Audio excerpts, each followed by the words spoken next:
Are you tired of your feet hurting when you walk across broken glass and hot coals? Yeah. Well, guess what? You can now have...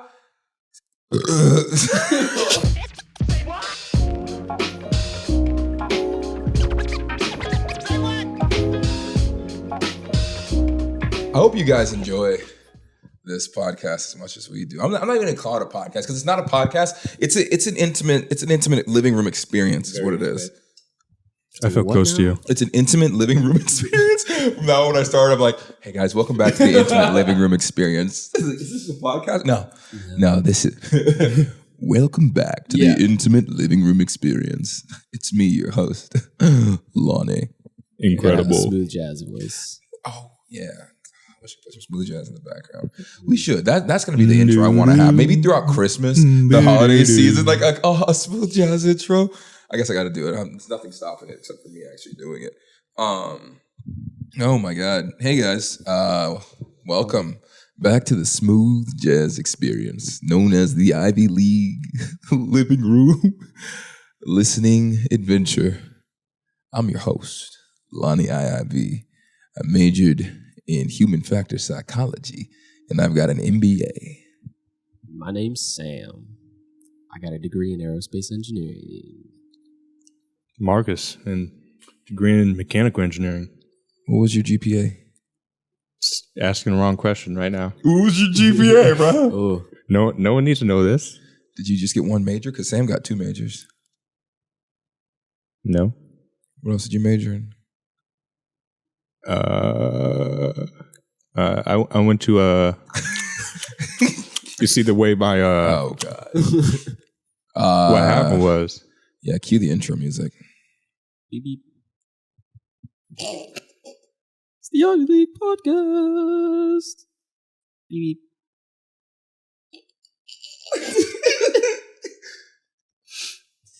Off the dome. that was hot. You didn't even ask for you didn't ask for a beat. You didn't ask for nothing from. Didn't even like tap it out anywhere. It's just like. I didn't need to. It's all up here. He was born with this. Well, that's why we're doing the podcast so that people can hear what's up here in their ears. Exactly. And that's what they got, huh? It's not much up there. All us visionaries. I'm blind. Don't say us. Don't say us. I have something prepared every time it's my turn. No, It's you've not always never good. had something prepared. It depends on how you define Not prepared. once. We have an ad break now. Can we do ad break time? All right. Quick, Marcus, give us something to do an ad break about. Hi guys. Something that we don't use all the time. We don't use all the time. We use that on the show all the time. Grab anything. Literally pick anything. The people are waiting for an ad break. All right, I'm looking. We got some flip flops off in the corner. You guys wear flip flops? That's not how ad breaks work. We have to, all right, we're gonna try this again. Are you tired of your feet hurting when you walk across broken glass and hot coals? Yeah. Well, guess what? You can now have. Wait. Is that what it's called? What kind of ad is this? You know what? I'm changing the ad. I would turn this thing out so fast. I'm changing. All right. Do you wish you could spend $70 for some nice Nigerian food? Well, now you can. Well, I don't even know what the place was called. Ile Cafe. I don't know what it was called. Ile Cafe serves amazing jollof rice and steak and sauces that you've never experienced this side of the Atlantic. Wow. Is it the Atlantic? Wait, where? No, it's No, Pacific. we're on the Pacific. No, but between Africa and America. Yeah, the Atlantic. This side of the Atlantic Ocean. I love how it's just like some real white guy. Try our jollof rice. Handpicked. Is that steak and rice? Delicious. Come on over and get a taste of Nigeria from Ile Cafe. Cool. Thank you, Ile Cafe, for sponsoring this podcast. They should really lower their prices. They really should. It's painful. I think they're probably going to up the prices after that one. Oh, no. Well, as long as we get in a cut of it. If you use our affiliate code, Taste of NIG, online, and you can get 20% off. Wait, what's the website? So here, guys. So today, Today we're going to be, okay, so lots of feedback. Lots of feedback. Lots of feedback. We have heard you because that's what we do here on the Ivy League living room listening experience. Yeah. We hear you. Format has been the constant thing that people have been asking for. They've been it's not like a format. People want a format. They're like, oh, you guys are ADHD personified. Second of all, stop diagnosing me. You can't diagnose me. No, you have ADHD. Wait. I don't. I'm normal. You're not. It's so. Are you personifying right now? Personify? That's not it. What are you, it's projecting. Or something? It's projecting. Not personifying. Persona. But people have asked for a format several times. Do you support Chick-fil-A? Huh? Do you support Chick-fil-A? Whoa. Whoa. Sam, alt tech, Sam reaches down and grabs his Chick-fil-A cup out of frame, takes a big old swig of it and puts it back down, leading the viewers and us here on the podcast to wonder if he supports Chick-fil-A, which has some questionable practices depending on where you come from. Whoa. When did this get so political? Hey, yo. I support their chicken. Their chicken is delicious. Yeah, bigot chicken, baby. Yeah. Give me that bigot chicken. I love Chick-fil-A. I love Chick-fil-A. Chick-fil-A is kind of like family. Like you kind of have sometimes like a racist uncle who comes to Thanksgiving dinner. It's it's like, you can't say that. Don't say that to people. It's like, it's like, all right, well. They're just speaking their mind too. Yeah, God, he knows how to make some mashed potatoes. The food goes crazy and the racism goes crazier. He can make some bomb. Just be chefing it up. Oh my God! Hey, Grandpa, get back in it. Uncle, get back in it. Like it almost makes up for it. Yeah, almost. It's in the like disparity is like we just not gonna look at it right now. Yeah, you know, we just steal like some money from every now and then and donate to the people he's racist towards, and it's like this balances has to exactly. Oh my God. So a lot of feedback. You guys say I have ADHD. I don't see how you could possibly get that idea. But we have heard your request for more of an organized format. So if you're not, join the Discord. Please leave some comments in there. Epic Kalen and Hero, Mr. Random have all been active in there and giving some great feedback. Maya as well. I see you. Thank you. Everybody who's up there in the Discord, thank you so much. If you have any questions or anything you want to hear more about, you can jump over in the Discord, go to general. Actually, I believe we have a section called podcast questions. You can drop questions in there for us or things you want to hear more about on the podcast. So thank you for the feedback. We're always improving. But this episode is going to be, I didn't really tell them what it was going to be about. We haven't introduced really Marcus yet. But this episode, later on when we get into it, is going to be all about finding community after college and what that looks like being an adult in this new socio-economic, political, geopolitical state of the world, as Jaden Smith would say. Oh, yes. We'll dive into that a little bit later. For first off, I want to introduce Marcus. This is Marcus Pryor. If anything we need to cut out because of your job, let me know. Yeah. Do you want your whole government out there like what's your middle name? What's the last 4 digits of your SSN? 6969. My man. That's what I'm talking about. Only one of us can be that lucky. Yeah. I literally, actually. Only one person, the American. I don't know if only one person. You'd have to, no, only one person can have the last 4, those last. Oh, no, you can. Oh, no. Yeah, there's a lot of people that can have the way numbers work. All right, mister. What's your major again? I forgot. Yeah, I bet.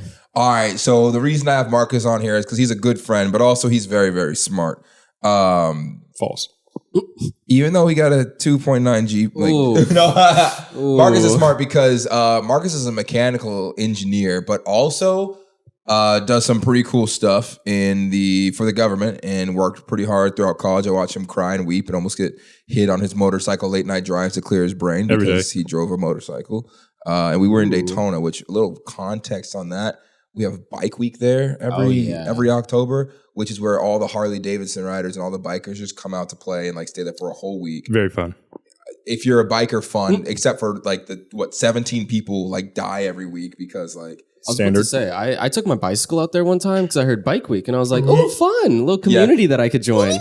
Yeah, I was tricycle with the high handlebars, bobbing and weaving for your life. I had the little clown horn too. It was a blue little clown horn on my. It came stock with the bike that I bought from Walmart. Well, that's fire. Huh? That's fire. I know, right? I was on the road for about 10 minutes. Yep. And why were you on the road, bro? Well, it's bike week. I'm with the other bikers in my bike. Wrong bike, but... Yeah. So focusing, I guess, because you guys want so much focus. Can you tell I'm bitter? I asked for feedback, and then people gave it to me, and I apparently had a problem with it, which is hilarious. Fine. It's fine because it's fine. It's just like I was like, you're still bouncing off the walls. Fine. It's just like, hey guys, how can I be better? And they tell you how to be better. And it's like, no, you're who wrong. Asked you? Yeah, who asked you? So I'm gonna do better. Tell me I do a good job if I do a good job. But Marcus does mechanical engineering, and do you want to tell everybody what your job is currently? I fly planes. You want to give me more context?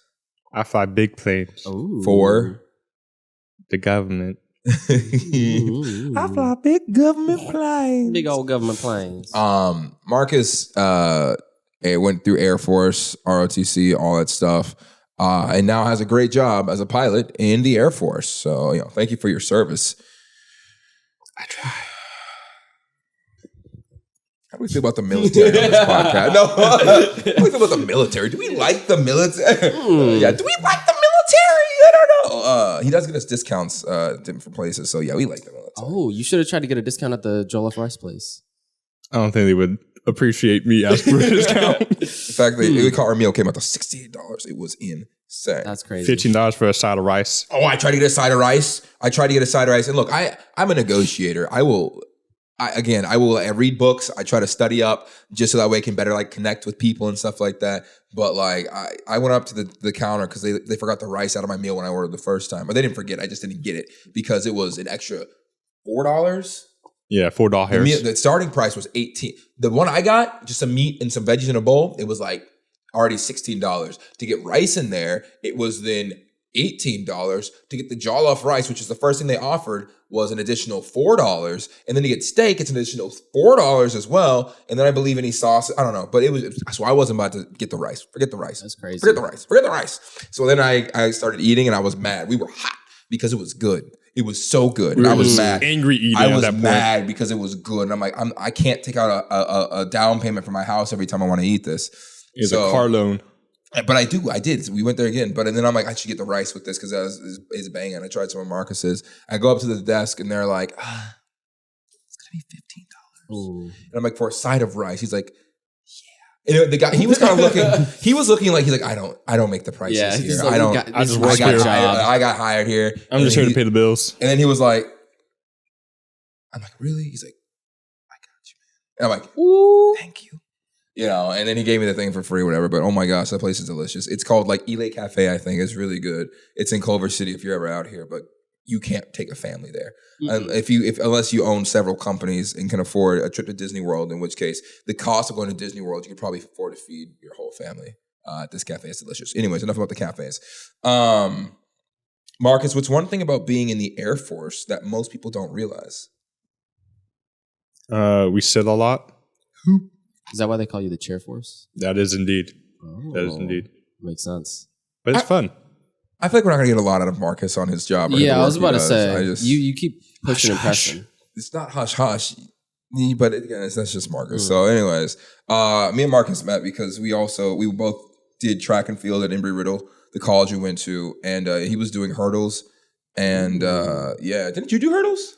No. I did 400, 800, and then relays. Didn't you 800? I did 800 and I died. And I said never again. I said, why'd you do this to me? You remember that time I left my spikes so I didn't have to run the 400? Like, oh man, my hamstring hurts a little bit. I don't know, man. I don't know if I can do this 800. No, see, I just left my spikes. I just did not bring my spikes. We had to drive 8 hours to Alabama, and I just left my spikes. I'm like, Coach, I'm not doing it. I remember that. They were mad. I don't care. I don't care. I told them I wasn't doing it. 8-hour drive, you left your spikes? Yes, on purpose, intentionally. I only brought, because I was doing long jump and I was doing one other event. I only brought my long jump spikes and I think my throwing shoes. Because he had told me, he's like, you're not going to have to do it this week, Lonnie. He was Jamaican. Mm-hmm. He's like, you don't got to do that. You don't got to do the 400 this week, Lonnie. Okay. And so we got there and I'm like, no, he says that almost every week and then he just makes me do it. So I'm like, I'm just not going to bring my spikes. So that's the kind of petty I am. I'm like, I'll make sure I'm not going to do it. Then effing Bryce Cole. Was it Bryce Cole? No, is that his last name? Bryce Walker? Bryce Walker. Bryce Walker, the most helpful person on the team, legitimately thinking he was being helpful. Like, the coaches are yelling at me, like, Lonnie, we need you for the 4x4. Get in there. I'm like, you told me I wasn't running it. I hate it. The 4x4 is an awful race. And then Bryce is like, Lonnie, what size are you? I'm like, I'm 12 and a half. I think if I added the half. You should have said like 16. Yeah. Then that would have been a dead giveaway, you know? And then Bryce like, oh, you can just wear mine. And I'm like, I was so mad at him. Damn. Probably as mad as the coaches were at me. He's like, I got a size 12. You can wear mine. They fit perfectly. I was very upset. Confrontation. I'm good at it. And so I just avoid it and just make other solutions to not have to get into confrontation. But let's jump into the main topic, which is going to be the community after college. Something that's been very interesting. And I've seen some statistics out here. Statistics. But before we get into that, we have another ad break from one of our sponsors. Sam, take it away. Have you ever been sitting in the back of a Ford F-150 on the tailgate, just sitting there chilling, dehydrated as all heck? Dying. Oh, man, let me tell you what. We got this thing right here. It falls from the sky, too. You dial it up on your phone. You hit star 822. And a golden fountain just pours from the heavens. The golden fountain. And you just knock your head back real quick and just take a swig. Introducing Heavenly Piss. Heavenly Piss is not sold in stores. Please do not consume Heavenly Piss. Where does that come from? Never mind. I don't know where it comes from. Maybe eventually we'll have real ads. But for now, these are off the dome, baby. It's like, what is it called? International Universal TV or something like that? Huh? On Rick and Morty, they call it like Universal TV. What? No. I think that checks. Universal TV? Yeah, I believe it. Have you played Minecraft? I believe it. The Craft of Minds? Yeah. Sam's never played. I played a little bit. You've never played, right? I played once at your house. That's crazy. At your dorm. He had like never played before. Yeah. I made him play once. I've seen You've it never before. sat blocks before or anything like that? No. Oh, man. That's wild. Okay. I don't know. Something about blocks just doesn't. You don't understand. As an engineer, you would think. You haven't done it yet. You haven't done it the right way. It's like trying heroin. Can we say that? It's like trying heroin. You know, I haven't done that either. You just haven't done it the right way. That's all. We got to get you started the right way. I don't do drugs. I drink coffee. Caffeine's a drug. I don't even do that. I also eat sugar. You drink so much Coke, bro. Actually, yeah, that's true. You drink so much Coca-Cola. It doesn't have... Sam has a 24-pack of Coke under his bed at all points in time. I don't anymore. Wait, what? I know what I'm getting for his birthday. Yeah, I had a huge Coke addiction. You had? What's in the cup? What's in the Chick-fil-A cup? It's nothing, all right? It's nothing. Well, no, you took a deep sip from that thing. I saw you hydrated after that. All right, so to jump into the nitty-gritty, talking about, a lot of people listening to this are out of college, and a lot of us have families, but a lot of us haven't started our own families and stuff like that. I don't have any statistics, so I'm going to preface this as we've been asked for to say that I don't know what I'm talking about. But a staggering statistic of 80% of Gen Z and millennials are without children and are desperately searching for a community after school. Yeah, I could see that. Post college. Numbers check. Yeah, for sure. That's a real stat. So I wanted to ask both of you guys. We all live out here in Los Angeles. The concept of I've realized, I've talked about this before, school makes it so easy to find community. I did not realize how easy it was, because you go from elementary school, you have somebody you're sat next to that you don't know. You change seats or whatever. Middle school, you have a bunch of different classes. You're exposed to more people who are in the same area, who are kind of all doing the same thing, which is trying to make it through school. Yeah. And then you go to high school, you pick classes and electives you like, you meet more people with similar interests and stuff like that. And you go to college, which you choose based on your interests and your major off rip. So you're just around more people with very, very similar interests as you. Yeah. And on top of that, even in college, they have these not career fairs, but the interest fairs or whatever, club day or whatever. Oh, like the activities fair. Activities fair. So at Embry-Riddle, they took the main strip of land on campus, the quad, and they lined it with all the booths for the clubs and activities that you could do on campus. And you just walk down the street or you walk down, you look at the banners and stuff like that between classes, like, I want to do that one. Oh, I wish to join FCA. I wish to join the anime club. I want to join the spelunking club. And they make it very easy to find stuff to do and to find other people that you vibe with. Oh, yeah. I have found that since graduating, that doesn't exist. No. Like anywhere. And the biggest thing I found that kind of annoyed me was that like in LA especially, it costs money to live anywhere. But like it costs money to then join these clubs and organizations. Yeah. So it's not you can just walk up and can I hang out with you guys? They're like, yeah, and pay your dues of like $200 to be a part of this. Yeah. Like, and I'm like, I gotta pay to be in the clubs. In college, it was just for free. And so I'm like, my journey so far has been like, I moved states. I moved across the country to try to find like more of a vibe of the people like I vibe with and like my like level of interest with people or like sharing people who share those similar interests and that similar vibe, that similar energy. And even still, as I was here, I had a bunch of content creator friends. And even after that, I'm like, dang, I don't have a bunch of like normal friends. And I guess the only way to find like normal people is like, you have to go and like get involved in the community. And Marcus, I think this is interesting from you because you have traveled the world doing like your job.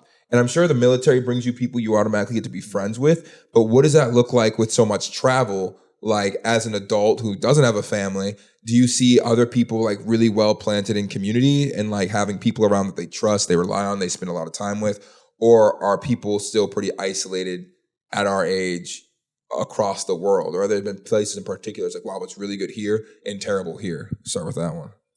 Yeah. So a little bit, I've been to quite a few countries just in Europe, in Asia, gone down to Australia a few times, and I've gotten to interact with a lot of people out there, meet a lot of new faces and a lot of new people. Yeah. And it seems to be something that is not just localized here. It's at least in everywhere. America. It's everywhere where like finding that community is a little bit more difficult than you think would be, just going through school, and then going into the real world afterwards, just because there is that barrier of, like job dependent, like your job might not give you the sort of community you're looking for. You might not meet the people you want to hang out with at your job. And then you get into that point, that phase where you're like, like how do I find new people? How do I branch out? And I've seen that like in Japan, even where Japan's really bad, isn't it? Yeah, Japan. Isn't Japan like one of the worst for like, especially like with loneliness? Yeah. Yeah. Like I think it's like they have one of the highest like suicide rates, right? Yeah, higher numbers for that one. Oh. Just for like finding other people, and it's because it might be just a point of like work itself where that takes so much of your time to where you get off work or something like that. And like you want to go out, you want to find people, but at the same time, you don't know how to go out and how to find people. I've heard that sometimes, I don't know if this is true, so it's 100% true, but I heard that sometimes people in Japan, they work so much that they will go to work and then go to like the bars and like fall asleep at the bars and just wake up and go back to work. That happens a lot. Like just going out, like they have like sleeping pods and stuff as well, and just like sleep hotels. And one big thing in Tokyo is everyone will get off work at their certain time. They'll all go to the bars, but they won't necessarily be interacting. Like you'll see a bunch of individual people just like drinking by themselves as opposed to like hanging out with groups. But you will see those groups here and there, but there's a lot of just like solitude almost going on, like just like loneliness almost. And then after that, the way like Tokyo is built up is like there's a lot of hotels that once you get off work and you finish drinking, you just go to that hotel stay and then you just wake up and go to work the next day, missing off on that like So just interaction. No social life, I guess. That's crazy. What are some ways you guys have found since college to like build community? Like what have been your go-to way, like two go-to ways? Give two. Yeah, for me, like just doing what you find enjoyable. Like for me, I find hiking enjoyable, so I'll go out and hike. And like at first, I just hike by myself, hike alone, and then you just gotta like reach that like personal barrier where you're like, hey, let me reach out to these other people who are also on this hike, for instance, and talk to them. And now you have like slowly building that network. Like, hey, you guys want to go on a hike or something like that? So you're saying like you talk to people, like you'll go out on a hike and then like you'll say hi to somebody else who's walking and like ask them questions? Certainly, like just opening up, being friendly. Almost like you see someone like feeling the same hurt pretty much, or like being just like exhausted as you are on this hike, and you like stop, you take a break, you're like, man, this hike is kicking my butt right now. You feel the same way, bro. Like, man, like, hey, you want to work through this? Like, hey, I'll go up with you if you go up with me, and then just like that, you like builds a friend pretty much. I've talked about this before, but I've heard there's a podcast, Charisma on Command. The guys who run it are pretty great. But they said there's like when you're making friends, I think I don't know if I mentioned this, but I studied this heavy. Like before I moved to LA, like I watched a ton of videos on how to make friends. And it's weird because I thought that because I was so social and extroverted that I would be just like really naturally good at making friends anywhere I go. And it is something I think I'm getting better at, but I realized I can make friends easiest when I already have a friend with me is something for sure. But like Charisma on Command, it has like a thing, it's like 3 ways to start a conversation with anyone. And I studied this stuff on the way, like literally on the road trip driving out to LA to move here because I'm like, I don't really know that many people. I want to meet new people. And one of the things they talk about in there, they have 3 of them, but one of them is like, they call it Twitter. They say like wherever you're at, if you want to talk to somebody, you don't know what to say, just come up with something about where you're at. Okay. So like if you like just on Twitter, you just go there and you just say the sky is blue, you know, and you like walk in, it's like you're on a hike, it's like this is hard, you know, and immediately someone's like, oh, cool, because I think there is like a real level. Correct me if I'm wrong. I'm an extrovert. This is my perspective. I think there's a real level of people like I would love to talk to this person, but I don't know what to say, so I'm not going to say anything. Yeah. And you could have 2 people who want to talk, but just like don't know how to start the conversation. It's very common. Yeah, but I think sometimes introverts like they don't want you to talk to them. That's kind of my excuse sometimes. They're like, I don't want you to say anything to me. Please don't talk to me. Please don't talk to me. And you're an introvert, so I don't know if that's accurate or not. Sometimes I just want to be in my own lane. But I feel like there's also a lot of other times where I see people that like look like fun. Yeah. And I'm like, oh, I want to be their friend. But then I just like don't know what to say. So I'm like, well, I'm not just going to like walk up to them and just look at it, you know? Like just stare into their soul. Skyrim. Or like just say something like real weird. Like you just like you're at a party. It's like 10 p.m. You just walk up to someone. The sky is real blue today, isn't it? You know, like and they're like, yeah. Yeah. It's like 10 p.m. at night. It's like not blue. What's your go-to ways for meeting people or like building that community or like developing a community? How do you do that? Are you somebody do you value like community? Yeah. To what I value extent? it very highly. But that's not to say that I can't function on my own. Like as an introvert, right. Like I grew up on my own. So I'm very used to being on my own and very accustomed to it. So like being on my own, perfectly fine. I'm chilling.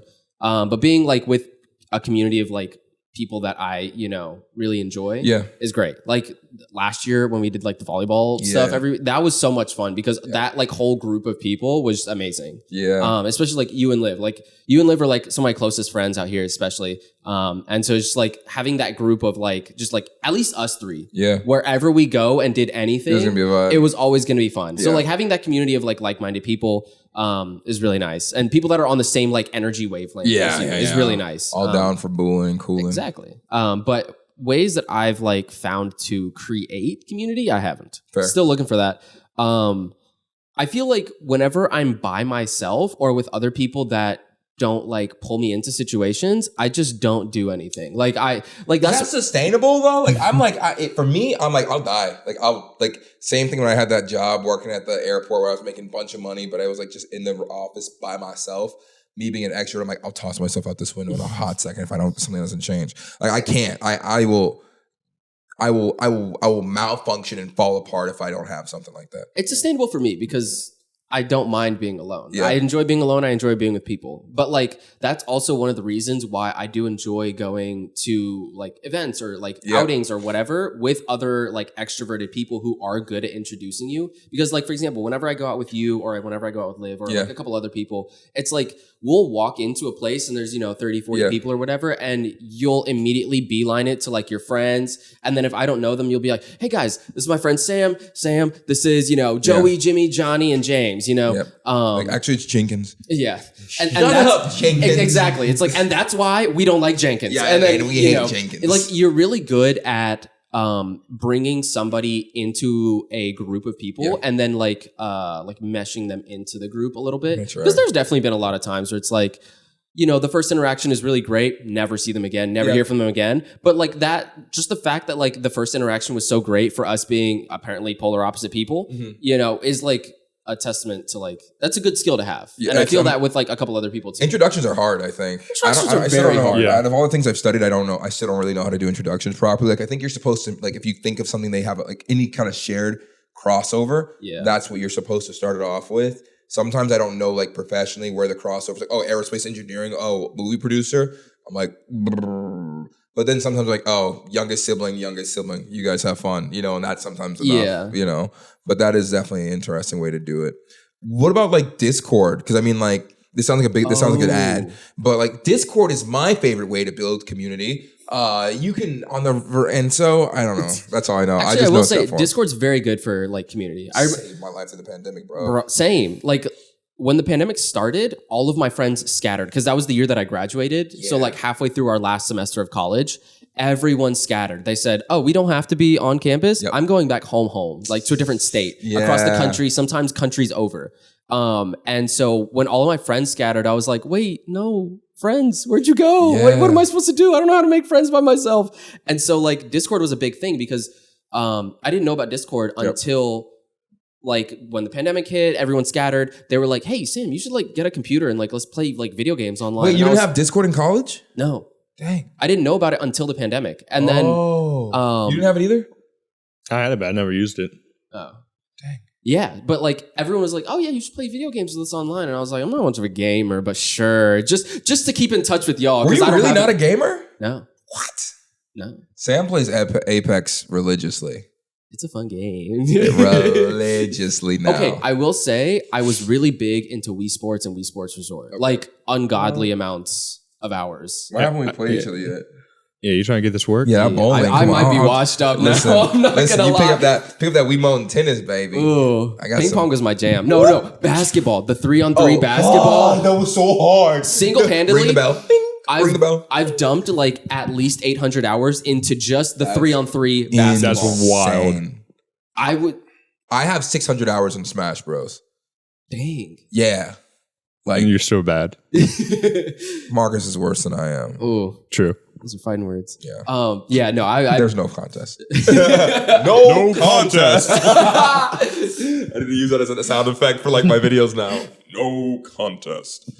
But yeah, no, I played a lot of like Wii DS games, stuff like Pokemon, like real like lighthearted DS games, bro. Stuff. That Mario 64 DS. Yeah. Back when it first came out. Exactly. My cousins had that. We all played it for Christmas. We were just like doing the mini games because I think that one, Animal Crossing, Mario Kart on the DS.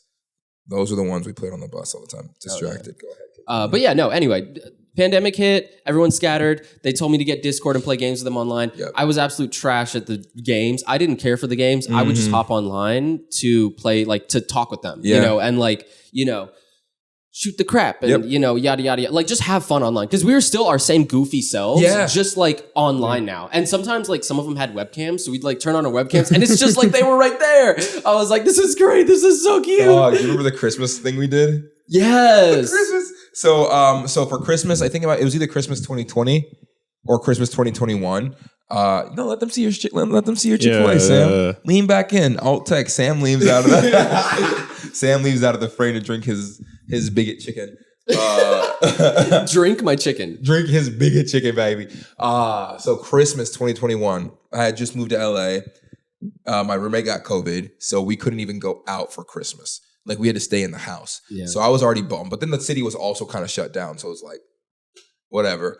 But luckily, what we did for the community aspect, I'm like, everybody's scattered, but most of the world is shut down. So let me just see what everybody's doing on Christmas Eve because a lot of people are probably alone as well. Yeah. So we got everybody together. And I said this in the last episode, how I feel like Michael Scott sometimes. I'm like, it doesn't matter how stupid of an idea is. If I have people who are willing to give me the time of day, I will take it to 10x.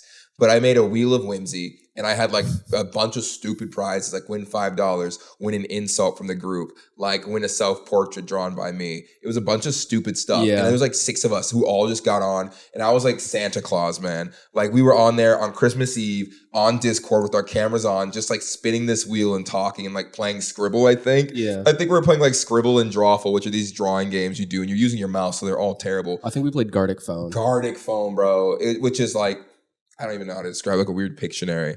It's like telephone. Like telephone. But I mean, it was so much fun. And like, yeah, why are we burping? Oh. You okay with that? It's the biggest jollof rice. It's not jollof rice. Yeah.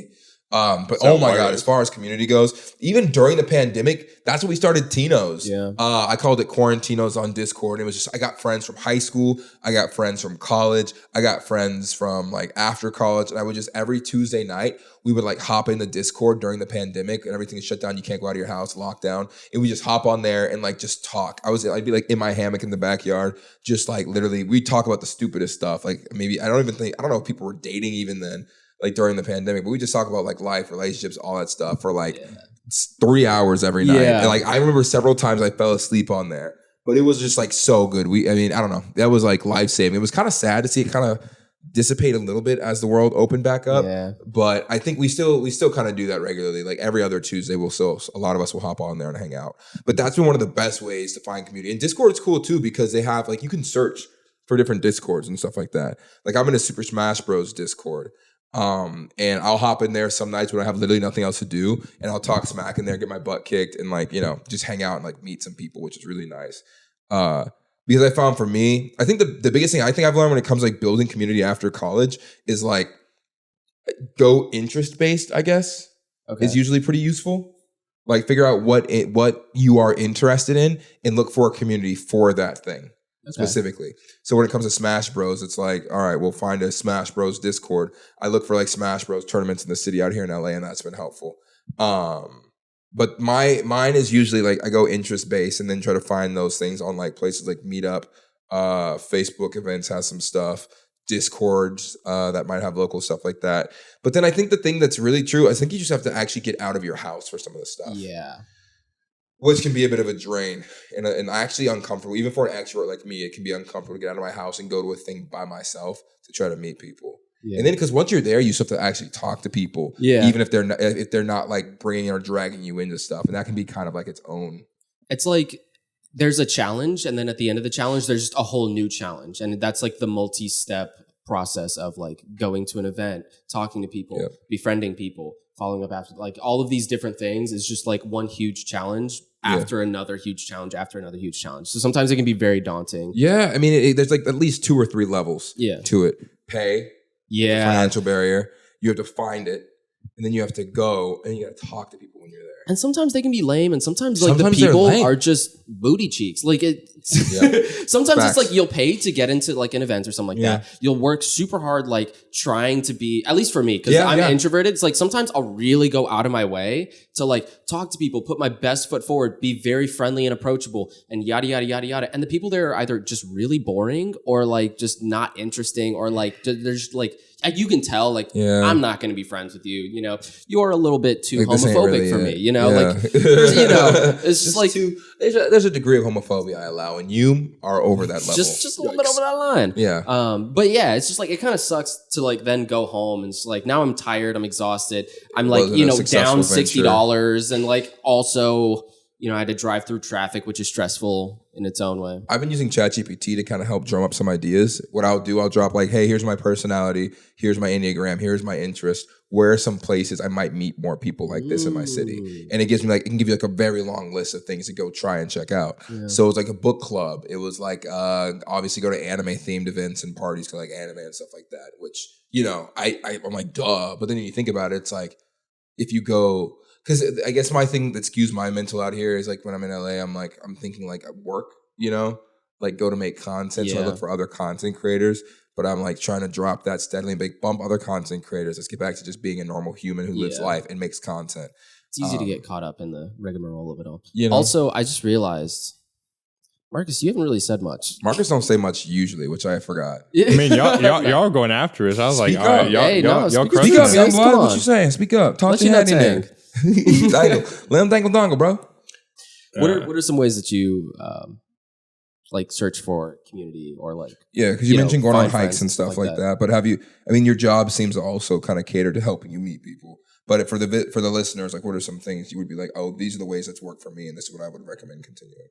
Yeah. So for me, like, I'm not on social media or anything like that. So trying to build community, I'm already missing that one step, like that first initial step, because I feel like, and I can't really, I guess, talk to this because I'm not on social media, but I feel like it's easier to find friends and stuff through social media than it is to go out in person, just because there is that face-to-face barrier right there. So for me, trying to find community is honestly just putting that first step forward. So you just go to random places? Pretty much what we did today, like when we went to the cafe and stuff. So like just going to a cafe. Really? Or just going to, and this goes back to just finding that like-minded experience that you're looking for, like what you're interested in. Just going to those places you're interested in. And talking to people there. Talking to people, or if you're an introvert, maybe by chance an extrovert walks up and talks to you. I love that. Like, my whole you have life. Lonnie over here just walking up to you like, hey, what are you reading over there? What are you doing over there, buddy? What you reading there, champion? Buddy? Hi, I'm a main character. I love it whenever I'm like an introvert, like at a party or an event or like at a place, and I'm just like doing my own little thing, stay in my lane, and then somebody comes up to me and they're just like super excited to like make friends, and they're just like, "Hey, what's your name? What you doing? How you doing? Oh my gosh, I love that book," or whatever you're doing. They're like, "Oh my gosh, did you see the what whatever?" Yeah. And I'm like, "Did you see the photo booth at the front door?" It's like, yes. Yeah, yes, it was at the front door. I had to pass and walk in. Of course, everyone saw it. Yeah. But like the biggest step is just getting out of the house, because no one's gonna walk up to you in your house. Yeah, I mean, if someone walks up to your house, you got something else but going on. You know what's crazy? That's true. You know what's crazy? That's something you kind of have to realize, because even in college, people would literally walk up to your door. Yeah, and maybe in some just neighborhoods, knock on your dorm. Yeah, maybe in some neighborhoods, people will like knock on your door, like, "Hi, we're the neighbors," but assume that's not going to happen. Yeah, like you. Especially in LA. I feel like a lot of people in LA kind of choose to stay in their own lane a little bit. And it's very much the opposite of like dorm vibes. Because I remember that exact same thing. Yeah. I used to do that. Like my freshman year, I was like, finally, I'm out of the house, not like under my strict parents' supervision. It's the neighbors. I went on every person on my floor's door. I was just like, hello. Hi, we're new. What's your name? Exactly. Hi, I'm the main character. If they didn't return the same energy within the first 5 seconds, I would just immediately leave. Yeah, like, bro. This ain't more worth my time. I don't know how the generations before handled this and adapted. I think they might have been like had a job. Mm-hmm. So it's like that's your main plug-in. Yeah. You know? But in our culture, jobs and works are so like transient. Like no one cares. No one cares to stick to a job. You don't really need to stick to a job. Like our parents were like, go to a job, go to the company things, go to a church. Mm-hmm. Like that's how you find people. But literally today it's like, no, I might go through 3 jobs in a year and no one's going to bat an eye at my resume and be like, why are you in 3 jobs? Like, because it's economy. And like, right? And like, right? You know? And they'll hire you anyways. But we have to kind of take a different approach to like figuring that out. And work culture was definitely a lot more community-based back in the day. Seems like it. Yeah, and especially with like working from home nowadays. Yeah. Oh, yeah. You're which is great. Yeah. But it's cool and fun and all, but you're in your house the entire time. Yeah. Which some people love. Some people thrive with it. See, some people don't.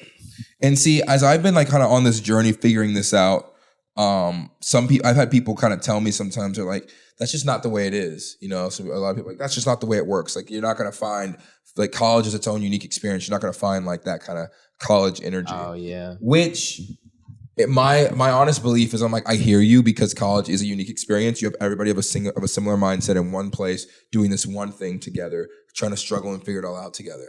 Totally valid. But I'm like, I think the satisfaction of having other like-minded people around you who are also on a similar journey through life and a similar life stage, who have like similar values, I believe that is like totally findable and even buildable if you need to, you know? I mean, so much of one of the reasons I did my content and decided to move out to LA was because I'm like, I want to find more people who are kind of on my vibe. Yeah. You know? Yeah. And I mean, it's been successful in part. I've met a ton of great people, but now it's taking that time to like refine it and figure it out a little bit more. And any city you're in, you could start a club or organization. Exactly. Honestly, like college, whenever I think about it from like a community perspective, college is kind of culty. Like when you really step back and think about it, it's just like a bunch of people that have all similar like interests with you, or similar, there's something that keeps all of you tied together, all in like one dorm floor or like one dorm wing, or like, you know, in different sections and sectors. Called school spirit. Because like even at our school, like I lived on the honors floor, and there was like it was just like 60 students that like weren't the top tier, but we were under the top tier. Yeah. We were still honors, and we were like in our own dorm that was like across the street from the rest of the campus. Like, which dorm was that? I was in Adams' 4th floor. Oh, wow. I stayed on Adams 3rd. Oh. No, I was on Adams 2nd. Right above the buffet. That was a not smart. The buffet. Oh, Honestly, though, you had it good, though, because you were right. Wow, I went down to the buffet in my pajamas convenient. every Sunday morning after the club. It's like, time to eat. That elevator took 20 minutes to get down to the 1st floor. I dropped right downstairs in my PJs, get in the Sleep buffet. jeans. Yeah, I didn't have sleep jeans yet.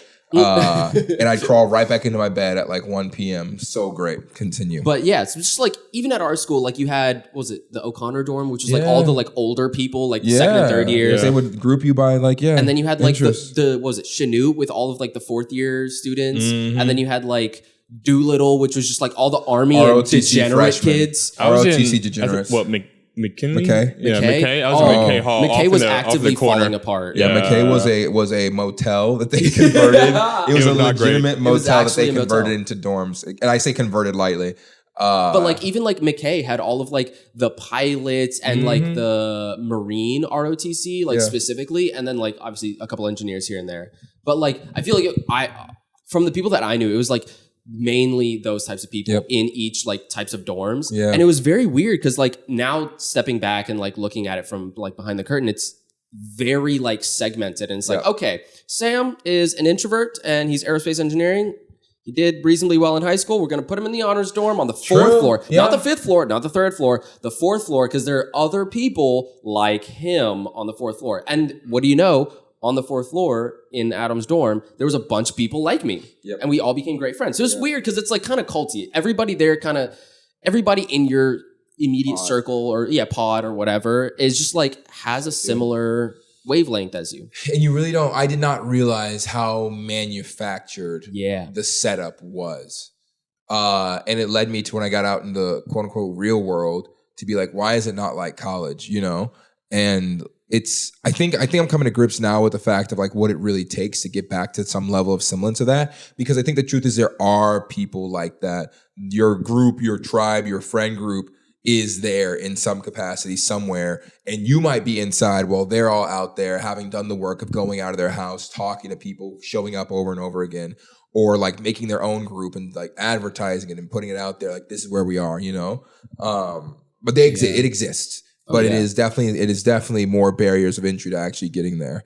I feel like a lot of the stuff in school and college was just like very much like put in your face or like thrown on you. You were kind of forced It's hard to go through college, and not, if you go through college, like I never made any friends. I never got involved in anything. It's like that was on you. Leave your room. Yeah. At least I'll say like there's different issues, but I'll say like at our school, like some kids I knew, they're like, I didn't meet anybody, I didn't do anything. I'm like, I was involved in like 8 clubs. Dude. Oh, same. Like 8 clubs.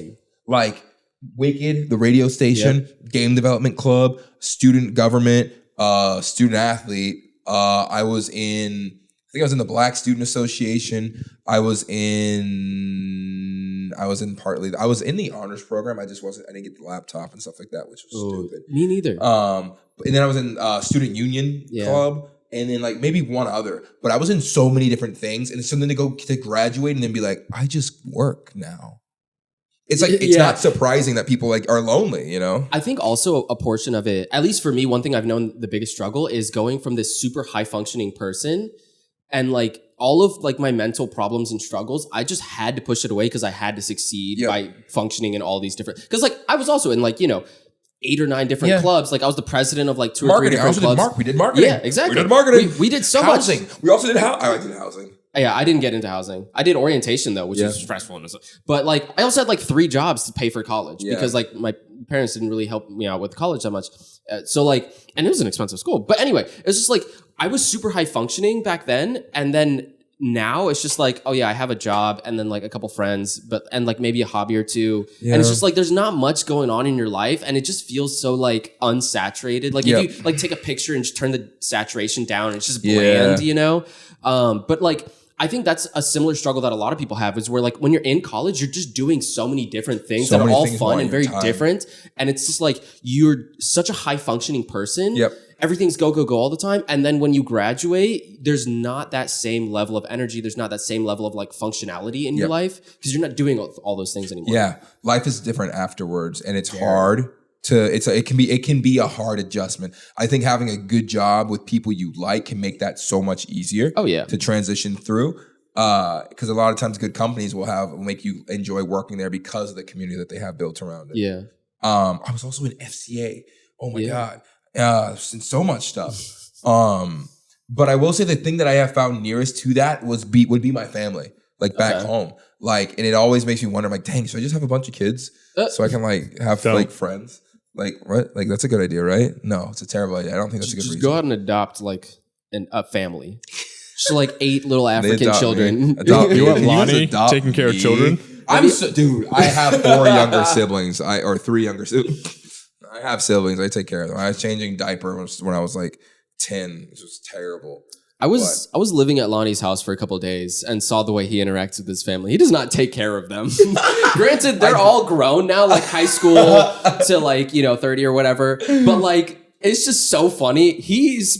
For the 2 days that I was there, he spent like 30 minutes a day with his family. Such a little amount, maybe an hour. I'll give him that. An hour of time with his family. Other than that, he was just like somewhere else, just doing something else. It was so... I did my time. I did my time. Imagine when you have kids. It's just like, all right, kiddo, you got your daily hour of daddy time. Yep. Now, don't look at me again. Punt. See ya. Punt. But I mean, I love them because they're fun like that. Like, I mean, like, I'll go home and I'll like legitimately, like, I'll hang out with them. Like, and the thing is, we each do different things in increments. Like, my little sister, I'll take her out to Wawa at like 3 a.m. or whatever. And then my older sister, I like go walk the dog, and me and her will walk around the block. And my parents, I'll like go walk with them in the mornings or something like that. My younger brother needed help with his interview, so I like helped him with that. And then my other sister, she works with me. So I'm like, I get a good exposure to all of them. It feels like a nice like saturation of time and things that I'm doing. But when I come out to LA, it's like, dang, I work social media, and then I don't do a whole lot after that. And it feels very odd. And I think I'm just now coming to this point of realizing, like, if you want something close to that level, you will have to go out, get involved, get maybe another job, find these organizations, join them, pay the dues, and like keep showing up over time to like kind of build that network. Yeah. And I feel like also in college, a lot more people had more energy. Like just throughout the day, like it's like you'd go to class, you have like you have things that are also energizing you. Yeah, exactly. That's the thing. Exactly. Something to like work towards. Yeah, you have a goal, you have something to work towards, and then something also college is like, ooh, look, we brought Mac Miller to campus. Yeah, just randomly. It's like, do you remember Tori Kelly? It's like Ed Sheeran? I do. Guys, Tori Kelly's going to be here this Friday. It's like Ed Sheeran and then like some no name you've never heard before. Yeah, who Ed has Sheeran like and Mark McMillan. Yeah, exactly. But like, it's one of those things where it's like, oh yeah, I have like Sunset Beach volleyball at like 7 p.m. Yeah. And that's all I'm looking forward to. So I'm just like powering through the day. Yeah. Like, okay, I got, class, meeting, work, and then volleyball. And so it's like, that's like the thing that's holding you throughout the day. Whereas like now I'm not going to say there's nothing to look forward to because that's really depressing. But it's just like, it's one of those things where it's you have to build your own schedule kind of. But also it's like there's no one else's energy to feed off of out here, I feel like. Everyone else here does their own thing. They're super busy. They're tired all the time because they're working all the time. Like, I mean, at least from like some of our friends. I think for our circles, that's kind of what you get. Everybody's working, which like I totally respect that and I love that for them. But it's like everybody's grinding and they're all just kind of like tired and burnt out because they're grinding. And so whenever you do eventually see them, for like Sunday brunch, they're like, how you been? Tired. Tired. I'm working. I'm like, oh, cool. What's new in your life? I don't know. Just working. And I'm like, okay, well, this is done. Whereas like you talk to like literally me and my best friends in college, we would see each other every day. Yeah. And like the only times that we would be apart from each other is like 4 or 5 hours out of the day, just like randomly. And I'd be like, the next morning I'd be like, hey, how's your day yesterday? And they're like, granted, I spent most of my day with them yesterday, but it's just like, they'd be like, oh my gosh, I did this and this and this. And I'm like, we were gone for like 3 or 4 hours.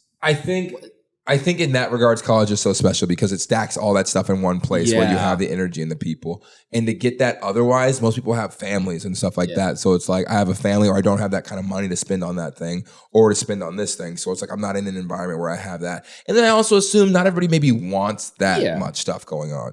Me, I loved it. I definitely want more of that. But it has been like it's been a process and an explorative process of figuring that out. But again, those things, like you said, like just going places that you're interested in, online, Yeah. Discord, fantastic. Keeping in touch with old friends. But I'm like I mentioned earlier, I'm getting a job at a rock climbing gym because I hope they hire me. Yeah, That'd be kind of sure you're unfortunate. getting They're that just job? like, no, Yeah, wow. I will. I get jobs. I get those. Yeah, I get jobs. But no, like just to kind of fill in some more time and like be around people. Cause I mean, like working at a gym, people similar and just athletic, and also I get maybe free rock climbing. Ooh. You know, maybe. Okay. But that's been one of those ways. I don't know. Do you feel pretty satisfied with the community you have, internet, like as you kind of do your job right now? Yeah. And this goes back to like talking about like with the military and stuff, building that community for you. Yeah. So in that aspect, I feel like I might be a little bit spoiled. Sure. Just because like we do have that community, like right off the back. Yeah. Oh yeah. You have your class, like your classes. Like for me, I'm like in my squadron. So it's kind of similar to like having that group or having that team mentality type deal. And then like flying around the world and stuff, you fly with that group of people. Yep. And you're with them for like a week and a half too. And then you get to know that person just because you're in such close proximity, even though it might be a little bit forced. And through that, you meet the people, but that's my take because it might be a little bit skewed from working anywhere else. Valid. Yeah. That's still super valid. And I've heard people say like the military and firefighters, just like, because I played football growing up, and football was the one thing that I had, which was like, because I mean, like you could die. Yeah. You could die. Like you could get a concussion, you get hit the wrong way, you could die or have your bones broken. Literally, that's what people mostly want to see. So like whenever you go up against that big team or that other team that's known for like putting kids in the hospital, it's like, guys, we could die today. But we die together, boys. Ain't that right? We die together. We go down. Sounds like a Call of Duty lobby. Absolutely. Just absolutely. But I'm like, that's one of those spaces where I felt so connected and so much community. The track team was kind of close to that too, because like we suffered so much together. Sports is one thing that does that because you have that 500 suffering. repeats. True. You got 2 more. You got 3 more. I had panic attacks for the first time in my life having to do some of those workouts. Legitimately. Whenever he did the intramural field, it was this intramural field was a big dark field that was the size of like I think 3 soccer fields or something like that. And 5 a.m. It was the intramural fields, and in college, our sprint coach, our Jamaican coach, would be like, intramural fields, 5 a.m. Be there. You know, and so we'd walk over there in like the dewy morning, like it's still dark, sun's nowhere near being up.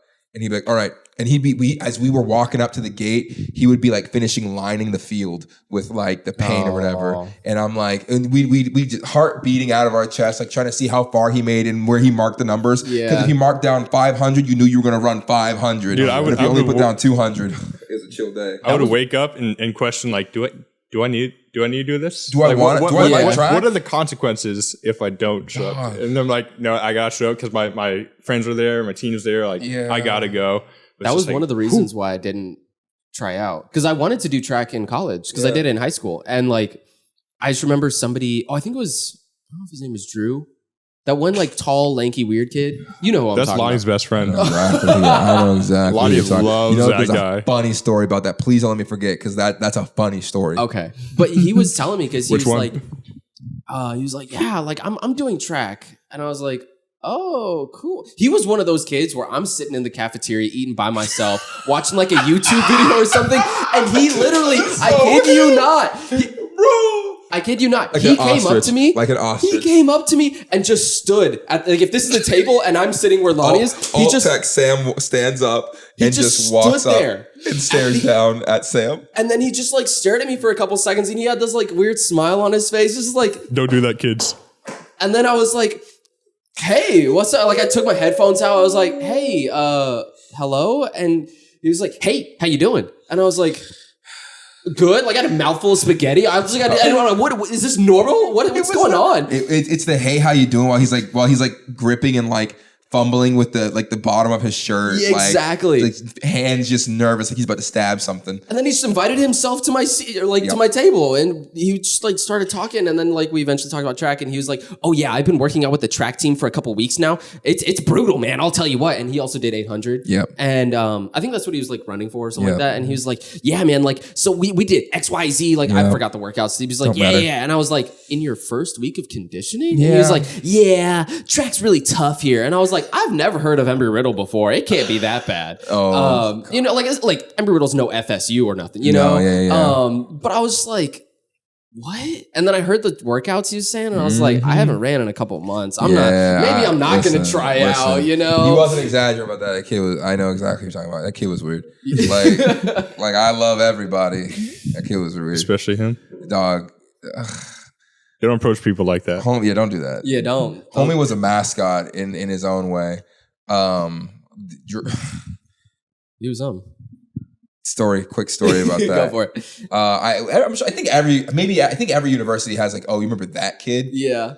That was kind of Drew for us. Before Drew, it was Segway Jesus, and then we had the watch keeper. What was his name? The watcher. The dude. He had a staff. He walked the class with a staff. You also had Squirrel Kid. This is before my time. Did he have the tail? Yeah. Yeah, I forgot. Weird. His name was like Cooper or something like that. I remember him. And no, it was like something weird. Like not weird, but it was like like a storybook name, like Patch or something like that. This is like, right out of a book. It's like Pat. Like our story opens up on Patch McSquirrel or something like that. Like it was something like that. That's what I mean by weird. Drew, dog. So I was in Jacksonville finishing up high school track, right? I was finishing up one of my races. I smoked everybody. I'm like, wow, track could really be for me. And then like as I'm going, everybody's like, dang, look at that dude go. He runs like an ostrich, but he's crushing it.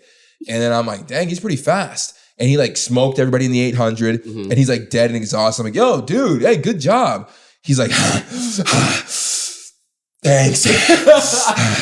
And I'm just like, yeah, cool. Yeah, sure. Anyway, he's like, yeah, did you run today? And I'm like, yeah, I did. So anyways, Mom, like I'm saying, what race did you run?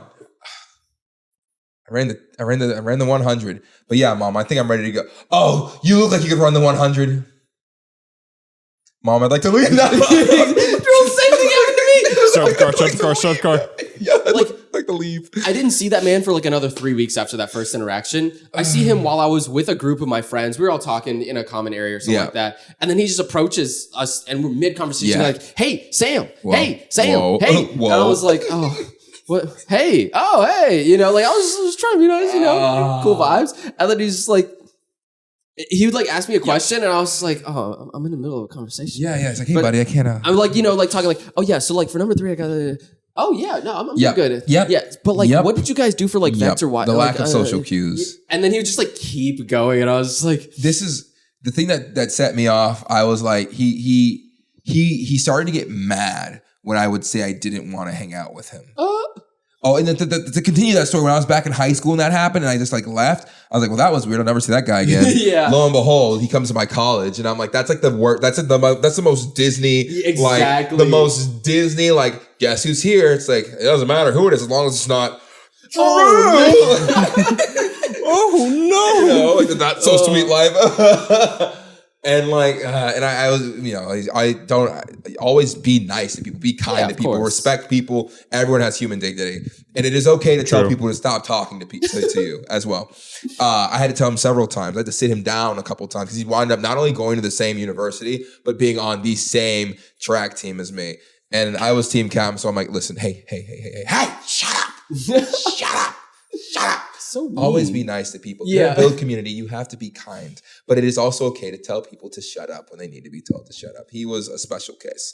But I got us off track from the community aspect. Yeah. The important lesson here that we've learned today is my leg is cramping! It's those 500s. Speaking of community. You still got 4 more. You got 4 more. What are you doing?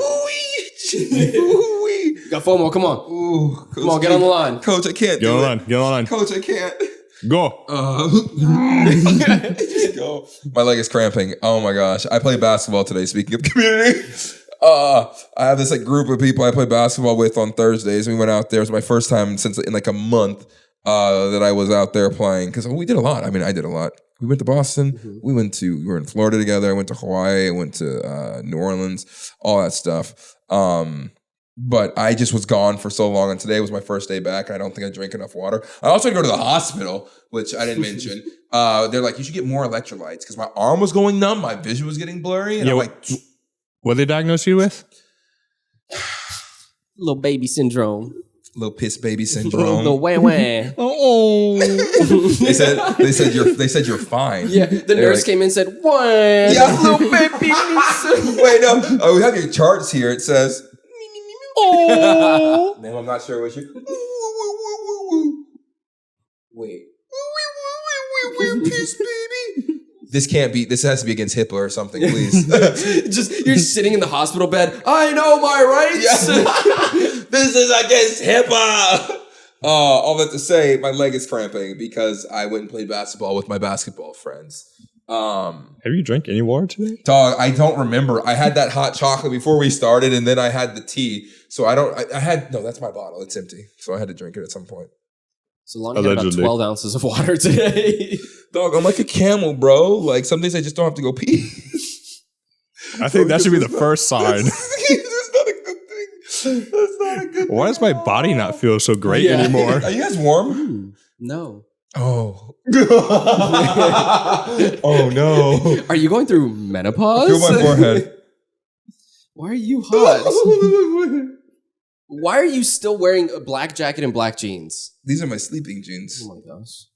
I have sleeping jeans. A good way to build community, have sleeping jeans. That is not a good way. Anyways, the journey so far as it stands for me is Marcus, as you said, you're doing pretty good with the community, which is great because military kind of meets that need. With me being out here in LA, I have so much free time. Some days I wake up and F me. I get it. Oh, you have free time. Must be nice. I get that. Yes. Fantastic. Respectable answer. I hear you. But which I wish and pray for everyone to have ample time to do the things that they love and are able to do. And making content is something I love, and I'm glad I'm able to do it. But I also realize that like having the time and the resources to do this, it still matters to have like other things that you're passionate about, those other hobbies. And like those things can lead and build in your community. Another one is obviously like church. Like I think of most things right now, I would consider are you religious? I'm like, but like spiritual, very much so, I think. As in like we're all connected in some way or another. And there's like a divine like respect or humanity to everyone on the planet, you know, but church is another great way to find community. It can be tough though sometimes depending on like what you believe. And if you can find a group that you vibe with, that vibes with you, that also believes the same thing, which is something I've been navigating out here in LA, like finding a group that's like chill. Like, yo, super chill. Remember? Chill? You guys chill? You guys chill? You guys good? Nope, not chill. Okay, I'm out. But again, I don't know. I think the whole idea I had for this talk or this piece of talking about stuff is just kind of share where we were at and hopefully encourage everybody else in some capacity and like wherever they might be at. Because I'm sure we're not the only ones dealing with like finding community because so many people work gig jobs or like, you know, not in an office space or anything or working remote. And it's like, how do you navigate this space better, you know? Yeah. And I'm not a professional, but in theory, the things we talked about here, like you go get out of your house. You have to get out of your house. You have to go talk to people. And then you have to keep going back and trying over and over again, you know? And it might not be the first time that you really gel with everybody. It might be a few attempts. And I would also recommend, me personally, I'd say do multiple things. Hell, even like write a list of the things you like. And then write a list of things you're going to go try out each week. Try out and just give yourself a challenge of doing like 2 things every week or something like that. Again, this depends on your family. Do you have to take care of other people? Do you have the time to do this? But I think it's worthwhile. What do you think? Yeah, I say the other aspect to that is why are you trying to find the community? Like, what do you mean? In your instance, Lonnie, for you, like you have so much free time. Yeah. Someone in the house who might be working like 9 to 5 or something like that, they don't necessarily have a bunch of free time. So in their instance, why are they trying to find community? Are they trying to find it to pretty much pay off that time, essentially? Or are they trying to do it to relax, unwind? Mm-hmm. So being intentional about what you're looking for and why. Essentially, figuring out what your purpose or what your intent is for the community. Like, are you finding it to unload like an emotional burden for you? Or you're trying to find it to, in your instance, unload time that you have in order to meet that need for you? So I think that's something that you need to figure out yourself, and then from there you can take the steps forward. Agreed. That makes sense. That makes sense. Know why you're looking for it. I think that can also help you know what to look for. If you know like what you need and you know why you need it, that can help you know like where you should look and where you shouldn't look. And I mean, some people live in like the middle of nowhere and you don't have necessarily maybe a whole lot of options. Like if you're not in a big city, you might not have a ton of options, you know? Yeah. You might kind of be stuck to like, well, there's the bonfire happening on Wednesday and that's what I got. But usually I feel like if you're in a smaller town, you kind of are stuck with that. You kind of have a community naturally anyways, I feel like. Yeah. Small towns, I feel like, are very easy to, like, small town vibes, I feel like are a lot easier to, like, mesh and mingle with random people than, like, big cities. The other aspect to that, though, is even in small towns, you're somewhat limited on what those other activities are. Sure. Yeah. And that can make it difficult. And that goes to the aspect of continuing the pursuit. Yeah. So if you go to like a cafe just once, for instance, to meet someone, and that first day you meet no one, you're like, oh man, this isn't the spot to meet people. Mm-hmm. That might not necessarily be true. You gotta commit to it. You gotta go there repeatedly and talk to the give baristas maybe. Yeah, give it time because it might not happen right away, and you might start noticing things. So like you sit at a cafe and someone walks in, you don't pay them any mind, they don't pay you any mind, but you go to that cafe repeatedly, they go to that cafe repeatedly, and then over time you're like, you know what? Always here. You know? Yeah, maybe they walk up to you, you're an introvert, and they walk up to you and they say hi, or you get the courage and you're like, you know what? I'm gonna walk up to them and say hi. Yeah, you're always here. What do you work around town? Do you work? I see you get the drink. What about it? You know, like, do you like it? What do you usually get here? Do you always come here? Stuff like that. I think there's this is a privilege take to be able to do in some capacities, but like moving, sometimes you need to move. Like I need to move out of my hometown to get a better view of the world and get like find more interest in stuff I like. But it's crazy how much you don't understand about the world until you like get out and you realize how different things are. Oh, yeah. Like if I had never visited Boston, I would have never understood how cool of a vibe it was. Mm-hmm. You know, that's some place I really love because like the public transit's so nice. You can just meet people on the train, go to cafes, like walk across town, and the whole way there, you can just pop into a store on the sidewalk and hang out there if you need to. Yeah. And I didn't realize that existed like that. Yeah, that traveling aspect is huge because there are such large differences between the cultures in, let's say, Florida and then LA and then LA to New York and so on and so forth, to where you're at one place and you're like, I'm not meeting anyone. I've been at this for like a year or whatever. Yeah, and then you move with me. Yes, it's obviously me. Like no one likes me. But the thing is, like your mentality, your personality might not fit the culture of the location you're at. Mm-hmm. Yeah, and it is okay to move. And I know I say privilege because sometimes you have family to take care of, and you have to weigh that. Sometimes you have a job that's there, and you have to weigh that. I will say weigh those things. You should definitely weigh those things, but you should also weigh your happiness and your self-fulfillment as well, because it's very hard to pour from an empty cup. And sometimes it's not an immediate thing you can do. Sometimes it takes planning.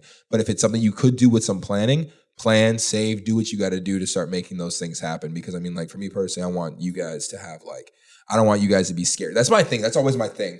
I'm like, if I ever nudge somebody or push someone, it's just because I don't want that. Because I have been scared to do things, and I know how cool it is whenever someone pushes me out of my comfort zone. That's why the teachers are so great, because they kind of show you what the world can be, and they can like help you get through the fear of like, I don't know or I don't understand. So anytime I nudge somebody or like harass someone to like do the thing, say it, do it, say it. It's always just to like push them over the boundaries of their fear. Right. You know, I'm like, if that is who you are or that is who you want to be, then like I'm gonna nudge you and push you and shove you to go and like pursue that and encourage you to like, yo, go do it, you know? Because sometimes people don't know that they can, and sometimes they've been told that they can't. Yeah. Like some people just have households where people are like your parents or your sisters. The energy is just negative, and people are just telling you what you can't do and that you can't do this. You're not going to do that. There's no need. You're not going to survive. You're not going to make it. And this is just like me telling you guys, and I think the three of us all agree, go do it.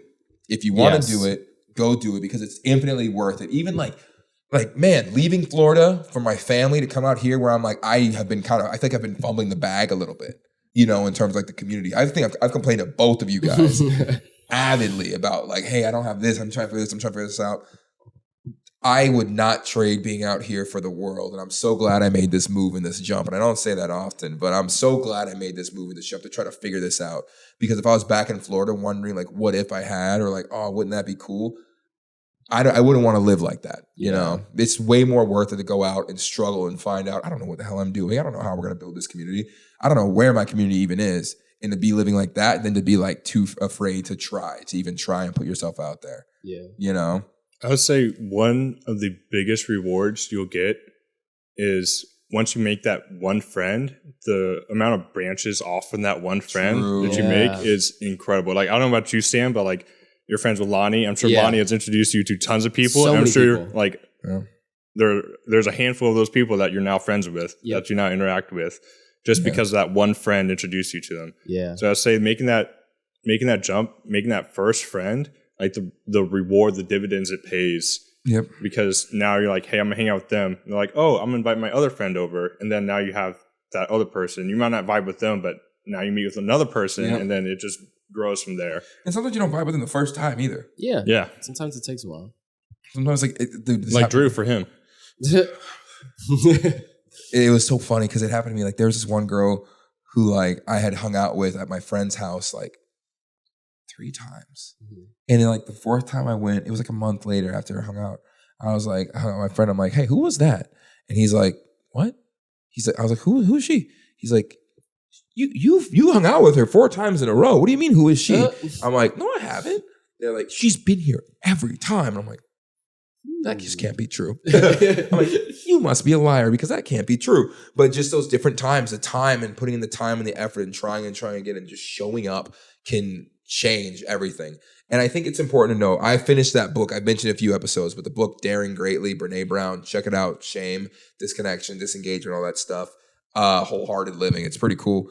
But it just kind of rung in me this idea of like, what I was saying earlier, of like whenever you try this stuff and go look for the community, you might fail and bomb that stuff the first time, but it is so much more worthwhile to be in it and trying to figure it out, scraping your knees, bumping your head, feeling like I'm never going to find it. It's not going to work out. I don't know where to look. I don't have any help. But to just keep waking up and trying again and again and again until finally one day you make a little bit of progress, maybe a few steps back, so much more worth it. Like that is the worthwhile way to go about it and like to figure things out. Because I mean, what's the alternative is just giving up and dying, you know? Yes.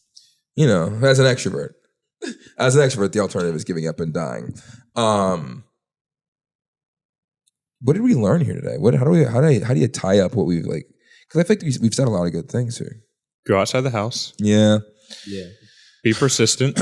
I feel like when in doubt, just go outside the house. Yeah. Like, you know, like some people are like, touch grass. Mm-hmm. But like, honestly, I feel like, that's just the first step. Like, even if it's just like, go outside of your house, just stand in the middle of your front lawn, or if you don't have one, the sidewalk or whatever. But just like leave the house. Because once, it's like trying to go to the gym, right? Like trying to build the habit of like doing things. Like, for example, going to the gym. If you can just drive yourself to the gym, you're more likely to walk inside the gym. And if you're more likely to walk inside, like if you walk inside the gym, you're more likely to pick up a weight. If you pick up a weight, you're more likely to do some sort of workout. Yep. And then if you do that, you're more likely to do your own research and get a well-established workout plan, yada, yada, yada. And like the habits will build themselves. But the first step is always getting out of bed or getting out of the house or whatever it is for you. Like for me, it's getting out of the bed. I will literally wake up at 8 or 9 a.m. every day, and I will stay in my bed until 1 or 2 p.m. every day, every single day. So for me, like the hardest part is just getting out of bed. But once I'm out of bed, I can start getting things done. Yep. Get out of bed. It's okay to stack your schedule with things. A few resources. Your town, city, or community center might have things that are actually interesting. Yeah. Check it out online, or you can check it out, or you might have to go in, because I think the one out here, you have to like actually call the people. Another barrier I realized, calling. Libraries have stuff. Yeah, I was just about to say. ChatGPT helped me so much with this. So when I travel, I like to find these, like to find and get involved in the community. And the places I found that also me and ChatGPT came up with these. I like athletics, basketball courts. You go around 5 or 6 p.m. when people are getting off of work, you will find a lot of people out there. Basketball or volleyball courts. When people are getting off of work, go out there. Sometimes just say, hey, do you need an extra person? Can I get in? Make friends that way. Just play games with people. Pickleball, tennis are kind of on the rise as well. Baristas are great sources of information for finding out what's going on in an area. Local shopkeepers, they also sometimes kind of have a vibe. Hotel front desk. Yeah. They have to know what's going on because people will have to come and ask. So if you go talk to them, they can help you. Librarians also can help you figure it out. They also sometimes put on events of their own. Then they also mentioned, or ChatGPT was like, Lyft and Uber drivers. Because if you live in a city, they're kind of driving around and have a vibe and a sense of what's happening in the area pretty often. There was one more, I think. I don't know. Do you have any other spots that's like good? Oh, online, obviously, Facebook events, Facebook groups, or I guess start with Facebook events, Google events, Eventbrite, and Meetup. All of these things can kind of have, you can type in whatever you're interested in, and it'll show you what's happening in the area. Sometimes they're lame. That's okay. Go, visit, try it out, and then you can leave. Church is also a good source for like local stuff going on in a lot of community. Do you have any thoughts on that? No, that was all of them. Pretty solid. Yeah. But that's a little list I use and I try to lean on when I go to a new city of like places to check out and places to like find out what's going on. So hopefully this episode was useful and helpful to you guys. I think that is I don't think I wrote anything else, but the whole concept was just give you guys some tips and stuff on community because I've been friends with Marcus since college, I've been friends with Sam since college, and that was such a great community, and I've been literally trying to rebuild that since, and I'm not there yet. I think that's okay. If you're not there yet, that's okay. If you have it, fantastic. Please, by all means, leave some tips in the comments or join the Discord and talk about it in there because community matters, and I think it's a great way. It's how we stay alive and stay sane, a lot of us. And I would love for you guys to be a part of it and help it grow here in the Ivy League. So I have one fun question. Oh, boy. Yeah, actually, where's that? Marcus, pull a question out of that box. I like to finish out. Also, thank you guys so much for listening. Please like the video if you enjoyed it. Subscribe if you're not subscribed. Leave a rating on Facebook or on Spotify and Apple Music. Ooh. You want that one or you want a different one? Do you like it? I don't know what this is. Okay, so it's a question. All right, so before we get out of here, I have one fun question. I guess kind of related to community, not so much, but it's more relationship based. Are you open to a long distance relationship? What are your ground rules? No. No? Not at all? You just wouldn't? I mean, it's one of those things where it's like, I feel like if you were dating before and then something happened that caused you to split, I don't know. Like, I feel like I would try to hold on as long as possible, but I feel like it's just inevitable unless my partner is really good at like sustaining any sort of like long-term, or not long-term, but long distance thing. Like, I mean, I don't know. I feel like if I was making like, you know, a good amount of money to where I could just like go fly and like see him, you know, every other weekend or something like that, that'd be fine. And like we have some friends that do like long distance, and they kind of arrange their travel schedules around each other to maximize the amount of time that they spend with each other. So they end up seeing each other like once every week or so, or once every 2 weeks, which like makes sense. I can do that.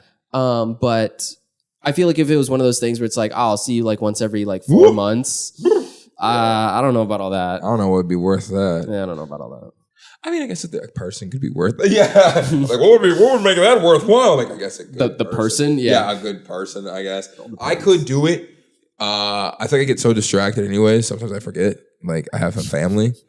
So I could probably do long distance. Just be like, oh my God, I have a girlfriend. Yeah, just check in on tell me that we're dating once every while. Yeah, so that I know. Like, oh my God, I love forget. You too. Yeah, I'm like, oh, hello, hi. Yes, I do love you. And if they're forgetful too, I think we're good. Yeah, we're cooking. Out. As long as we have like those same levels of like, you guys are both going to be necessity. Like married to different people, have like families in different states. Just at dinner one night, I'm like, my wife's boyfriend. I can't be here. Yeah, I can't be here right now. Oh my God, I can't be here. I have to go. I love you. No, Mom, I have to go. I just remembered something. Hey, honey. Yeah. I would do long distance, but it would need to be like I can come see you kind of whenever, and you would need to be out working on something that like you really believed in. That was like, not to say important, but like this is something you have to be over there to do, and you really believe in this. Yeah. And we both believe in this, and like I'm over here, and like I think I would need us to get together again. Like they need to be temporary. Yeah. For sure. I think it would need to be temporary. Like there's got to be a good reason for her to, or for them to like leave and go somewhere, or for you to leave and go somewhere. Like for you to separate. Yeah, that's what I think. Ground rules would be like, we have to get together like either regularly, I can come see you whenever, you can come see me whenever, or like it's only temporary. I think that have to be how it would go. The same. Yeah, I'd say I've seen, I mean, especially in the military, true. long distance relationships, and I've seen them work out, seen them like go great, and then I've also seen the very dramatic, just terrible other side of it. My wife's pregnant. Congratulations. Not by me. By my wife's boyfriend. Sorry about that. Yeah, not good. So, Let's get rid of that Oh my kid. gosh. yeah, I've seen that too. Yeah, with that one, it's like divorce is huge. Yeah. And like long distance relationships, it really comes down to just the people in it. Yeah. Like Fair. how good are you at communication? And then how What do you have much to communicate? What do they have to communicate?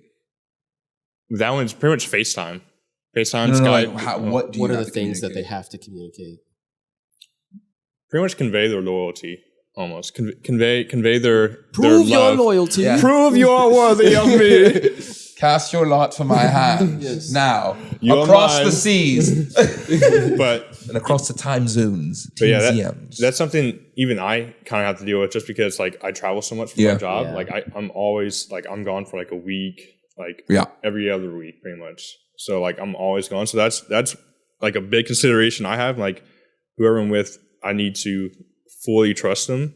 And then I need to know that when I'm back, they're there for me. And then even when they're gone, that I'm there for them. Kind of deal. So there has to be that balance where like, I trust you, you trust me. I'm here for you. I'm here for you. I'll support you in every way I can. Even though I may not be there physically, I will be there for you like emotionally on like that. Fair. Yeah. So Smart. That's nice. Hey, if you're doing a long distance relationship, just hit up Marcus and ask him how to get it done. Yeah. He'll tell you. Thank you guys for listening. Sam, play us out. Beep beep. Boop boop boop boop boop boop boop boop boop boop boop boop. IIV League Podcast. Beep beep. nice. That was beautiful.